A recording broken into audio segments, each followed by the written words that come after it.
अस्सलाम वालेकुम नाज़रीन, कैसे हैं आप लोग। उम्मीद है सब खैरियत से होंगे। आज हमारा साइकोलॉजी के अंदर जो चैप्टर है और जो टॉपिक है वो हमारा है सब्जेक्टिव मेथड्स। ठीक है, जो साइकोलॉजिकल टेस्ट से हम देख रहे थे कि कौन कौन से साइकोलॉजिस्ट जो होते हैं वो किस किस तरह की टेक्निक्स को यूज़ कर रहे होते हैं ताकि वो असेसमेंट्स कर सकें अपने जितने भी पेशेंट्स होते हैं। तो उनके अंदर हमने ऑब्जेक्टिव मेथड्स में देख लिए थे जितनी भी थी आपके पेपर पॉइंट ऑफ व्यू से। आज हम लोग मोस्ट इम्पॉर्टेंट है ये भी, ठीक है, इसमें से क्वेश्चन आपका आ जाता है पेपर में, तो इसको भी ज़रा ध्यान से सीखने की कोशिश करिएगा। तो सबसे पहले देख लेते हैं इंट्रोडक्टरी में क्या कुछ है। जो सब्जेक्टिव मेथड्स की जो डेफिनेशन होती है वो बेसिकली एक इनडायरेक्ट तरीक़ाकार होता है जिसके अंदर कोशिश ये की जाती है कि जो आपका मामूल होता है, जो आपका पेशेंट होता है, उससे ये अपना पता चल जाए कि उसके साथ आप उसकी असेसमेंट कर रहे हैं, ताकि वो जितने भी जो खुफिया चीज़ें हैं उसको वो एक नेचुरल इन्वायरमेंट के अंदर आपसे डिस्कस करे, ताकि वो अपने जितने भी है जो चीज़ें उसकी हैं हिडन जो होती हैं, चाहे उसकी ख्वाहिशात हो सकते हैं, तासुबात, एहसासात, ठीक है, जज्बात, जितने भी हैं सारे वो हिडन जो होते हैं, ताकि वो अपने रियल टाइम के अंदर ही आपसे वो डिस्कशन के अंदर शामिल करें। ठीक है, तो इसमें देख लेते हैं कि साइकोएनालिसिस के साथ इसका क्या रिलेशनशिप है। जो इसके बेसिकली पायनियर्स हैं, जो लोग जिन्होंने इसको सबसे पहले यूज़ किया, वो हैं फ्रैंक और गार्डनर लिंडसे हैं। ठीक है, जो इन्होंने जो सबसे पहले स्टार्ट किया था साइकोएनालिसिस को, इसको बेस बना किया था। फ्रूड ने जब प्रोजेक्शन का तरीकाकार बताया, प्रोजेक्ट का मतलब होता है कि किसी के ऊपर छवि देना। आपने प्रोजेक्टर को देखा होगा जो आपकी स्क्रीन को किसी दूसरे के ऊपर प्रोजेक्ट करके बड़ी करके दिखा रहा होता है। तो ये बेसिकली डिफेंसिव मैकेनिज्म को तौर पर इसको दिखाया गया है। इसका ऑपोजिट होता है फ्रस्ट्रेशन। फ्रस्ट्रेशन से बचने के लिए जो जितने भी इंसान होते हैं वो डिफेंसिव मैकेनिज्म को इस्तेमाल कर रहे होते हैं। ठीक है, तो इसको मज़ीद देखते हैं हम लोग आगे। जो हम लोग आज जो आजमाइशें जो टेक्निक्स देखने वाले हैं उनके अंदर काफ़ी ज़्यादा इम्पोर्टेंट है ये। ठीक है, तो ये नाम है उनके, तो हम लोग इनकी डिटेल में देखते हैं। तो सबसे पहले हमारे पास थीमेटिक एप्रिसिएशन टेस्ट होता है, जैसे टैट बोलते हैं या टीएटी बोलते हैं। ठीक है, इसका बैकग्राउंड सबसे पहले मैं आपको बताता चलूँ।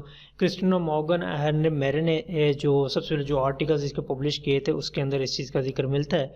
1938 में इन्होंने अपने साथियों के साथ मिलकर, ठीक है, जो कि हार्वर्ड थे, साइकोलॉजिकल जो क्लिनिक था उसके अंदर इसके साथ थे, तो उन्होंने ये कुछ पिक्चर्स के ऊपर डिफाइन किया इस चीज़ को, तो उसको उन्होंने टीएटी बोला। अब उसके ऊपर उन जितनी भी पिक्चर्स होती हैं या तस्वीरें होती हैं उनके बारे में दिखाया जाता है। उससे बोला जाता है कि ये कहानी को इसको एक्सप्लेन करो, इन तस्वीरों के अंदर आपको क्या चीज़ समझ में आ रही है। तो देख लेते हैं किस मोटिव्स क्या थे इसके अंदर। ये बेसिकली एक ऐसा तरीक़ेकार होता है जिसके अंदर देखें, डेफिनेटली आप जब भी इस चीज़ों के ऊपर बात कर रहे होते हैं तो आपको यकीन होता है कि आपके बैक एंड पे जो कॉन्टेक्स्ट बनता है, जब भी आप कोई चीज़ देखते हैं तो बेसिकली आपके एक्सपीरियंसेस, जो पास्ट एक्सपीरियंसेस होते हैं, उसी की बेस के ऊपर आप आने वाले जितने भी ख्यालात होते हैं उनको डिफ़ाइन करने के पोजीशन में रहते हैं। तो यही वो चीज़ होती है जिसकी मदद से वो क्या कहते हैं, जितनी भी इंसान की ख्वाहिशात होती हैं, इमोशंस होते हैं, ठीक है, या जितनी भी आपकी कॉम्प्लेक्सिटीज़ होती हैं वो सारी सारी बाहर आना शुरू हो जाती हैं। इसकी अफादियत क्या है? अफादियत कि इसके अंदर ये होता है कि आपका जितना भी इंटरनल जो आप होते हैं वो खुद यही आप डिफ़ाइन करना शुरू कर देते हैं। ठीक है, ये दूसरी जितनी भी होती हैं आपके, जितने भी आपके मेंटल ऑब्सेशन होते हैं अंदर, ठीक है, या पर्सनालिटी डिसऑर्डर्स हो सकते हैं, चाहे विडन हो या जो मेंटल डिप्रेशन या जितने मेंटल डिस्ट्रेस भी हो, तो वो सारे के सारे इस चीज़ के ऊपर डिफाइन होते हैं। अब इसके अंदर चूँकि तस्वीरी कार्ड वगैरह इस्तेमाल होते हैं जो कि एक अच्छा स्टिमुलस होता है। मतलब आप जैसे कि कोट है कि आप picture can say more than 1000 word. ठीक है, एक जो तस्वीर होती है वो 1000 से ज़्यादा लफ्ज़ बोल सकती है। तो उसी की बेस के ऊपर आप देखते हैं कि बहुत अच्छा एक स्टिमुलस कहलाता है। ठीक है, ये जो तस्वीर होती हैं ये स्याही के धब्बों के मुकाबले में कदरे वाज़ेह होती हैं। ठीक है, और बहुत ज़्यादा पेचीदा रद्द-ए-अमल इसके अंदर पेश किया जाता है। इसके दोनों तरह से डिफ़ाइन किया है, क्वालिटेटिव भी होता है और ये क्वांटिटेटिव भी इसके अंदर ही होता है।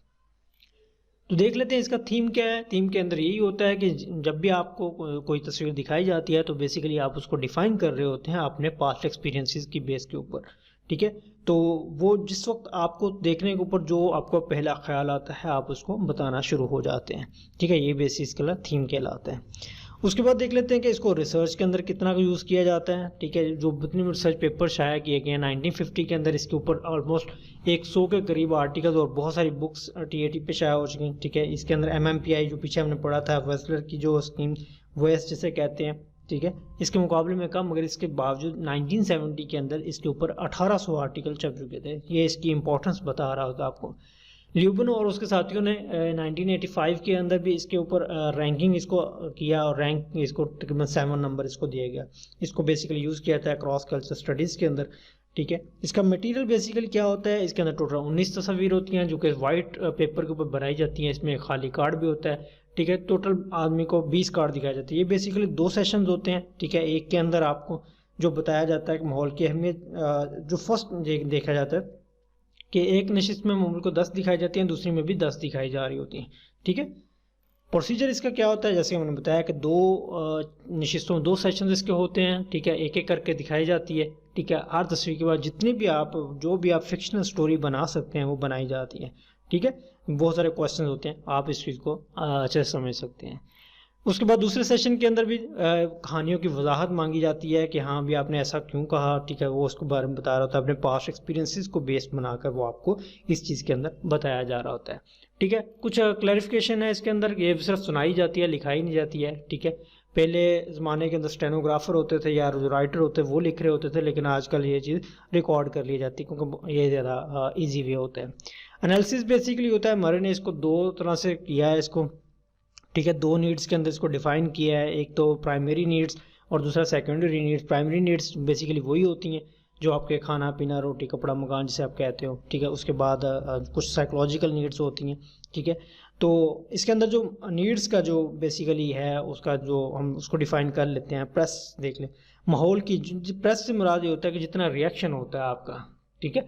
जब जो भी आप उसको मुज़ाहमत कर रहे हो या डिफेंसिव मैकेनिज्म यूज़ कर रहे हो तो उसके लिए प्रेस का लफ्ज़ इस्तेमाल करता है। प्रेस ने बेसिकली 2 किस्में बयान की हैं इसकी, अल्फ़ा और बीटा। अल्फ़ा से मुराद ऐसे जो इवेंट्स होते हैं जो इन्वायरमेंटल इवेंट्स होते हैं, जबकि बीटा से मुराद ये होते हैं कि उनके हक़ाइक़ के बारे में जो भी आप जस्टिफिकेशन देते हैं वो इसके अंदर आ जाती हैं।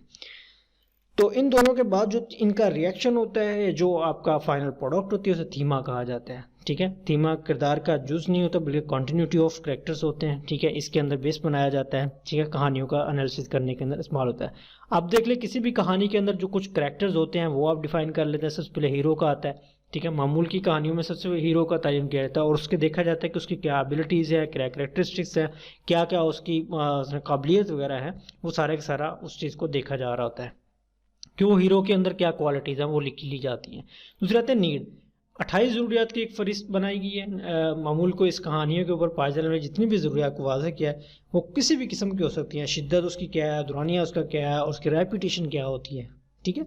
उसके बाद आता है प्रेस जैसे बताया कि हीरो जो होता है, जो अपने फर्स्ट में डिफाइन किया हीरो को, वो किस तरह एनालिसिस कर रहा होता है अपने सोशल बैकग्राउंड का या सोशल इन्वायरमेंट का, ठीक है। उसकी ख्वाहिशात के अंदर कौन कौन सी चीज़ें रुकावट या जितनी भी उसे परेशानियाँ आ रही होती हैं वो सारी इसके अंदर होती हैं। फाइनली आउटकम होती है, ठीक है। कौन सी चीज़ ज़्यादा पावरफुल है हीरो के अंदर, ठीक है। हीरो के नुक्ते नज़र से कामयाबी क्या होती है, कामयाबी उस कहानी के एंड में जो आपका मॉरल होता है वो सारा आउटकम इसके अंदर कहलाता है। फिर आती है बारी थीमा की। थीमा बेसिकली इंट्रैक्शन होता है, जब आप रुकावटों से मिलते हैं, मन के आप परेशानियों से टकराते हैं तो आप क्या सॉल्यूशन की तरफ जाते हैं। या तो आप सक्सेस होते हैं या फिर आप लोग रिजेक्ट हो जाते हैं वहाँ पर। तो ये सारी किन मसाइल के ऊपर या जितनी भी आपकी जो हर्डल्स आती हैं लाइफ के अंदर उस पर बेस कर रही होती हैं। 6-1 पे आते हैं दिलचस्पी आपकी क्या है, सेंटिमेंट्स क्या होते हैं, जितने भी हीरो के जज्बात होते हैं, ठीक है। हीरो की बैकग्राउंड पे एक स्टोरी बिल्ड करने के लिए ना, हीरो का करेक्टर को स्ट्रॉन्ग बनाने के लिए उसके जितने भी इमोशंस होते हैं, जितनी भी फीलिंग्स होती है उसका सहारा लिया जाता है, ठीक है।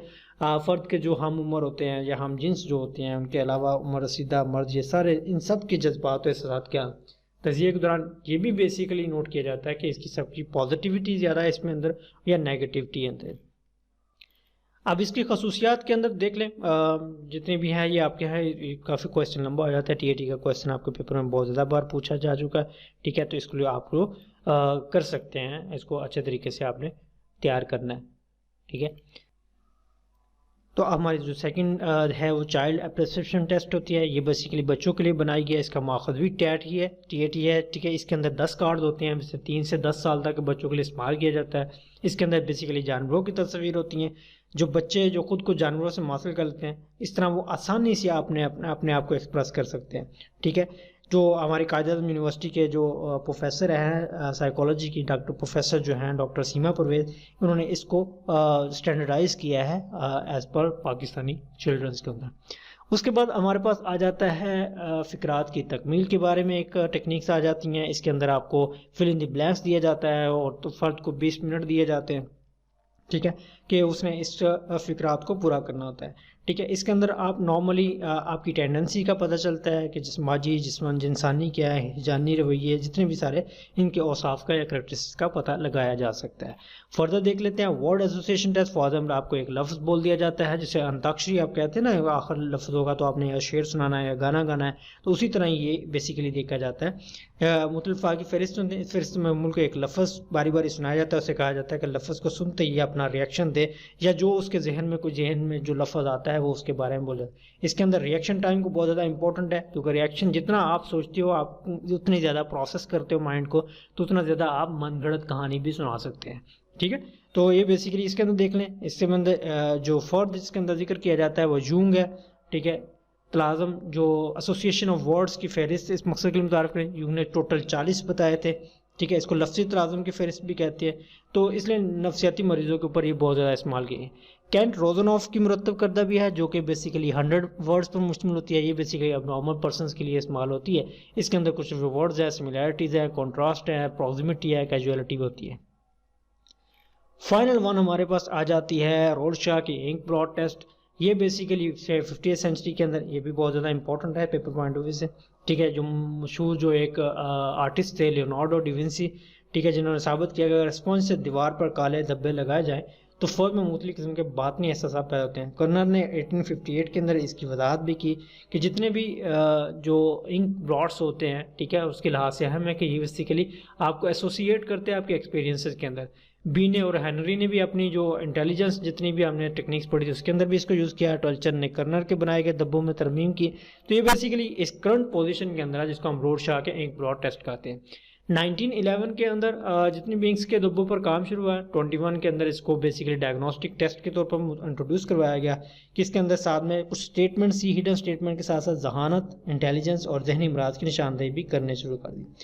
बट अनफॉर्चुनेटली रोडशाह का जो डेथ थी वो 37 एज, बहुत यंग एज में इनकी डेथ हो गई थी, ठीक है। लेकिन वो अपनी चीज़ को फुली जो रिसर्च जो एनालिसिस था अपना, जितनी भी स्टडीज थी अपनी कंप्लीट नहीं कर सके, लेकिन इनके साथियों और इनके शागिर्दों ने इस चीज़ को जारी रखा।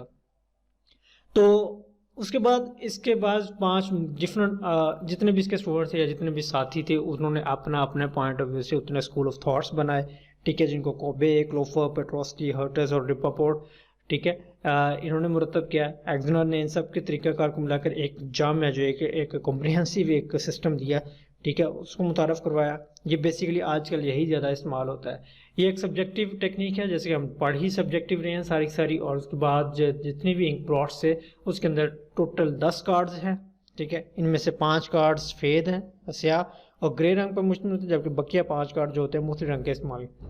तो फर्स्ट से ये पूछा जाता है कि धब्बे से क्या याद दिलाते हैं, ठीक है। इसका देख लें, आप इसका देख लेते हैं पर्पज़ इसका क्या था। किसी भी शख्स की पर्सनैलिटी के बारे में जानने के लिए इसको इस्तेमाल किया जाता था। इसकी मदद से ना सिर्फ मामूल की शख्सियत की साख्त वाज़ेह होती थी, बल्कि ये इल्म भी हो जाता था कि कौन से जो अनकॉन्शियस जो फैक्टर्स हैं इसके अंदर, कौन से इसके ऊपर डोमिनेंट है।